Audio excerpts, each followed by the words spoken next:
Tersus has a plan to make Goa net zero over 2024. We solarize, hybridize. But wait, we need your help. Join the revolution. Give a missed call on 828693 8286.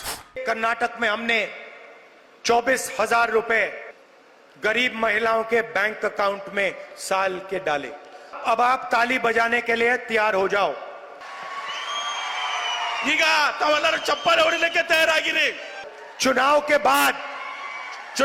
बाद जैसे ही India alliance की सरकार बनेगी, हिंदुस्तान के सारे गरीब परिवारों की लिस्ट बनेगी और हर गरीब परिवार में से एक महिला चुनी जाएगी और उस महिला के बैंक अकाउंट में हिंदुस्तान की सरकार हर साल 1 लाख रुपया डालने जा रही है।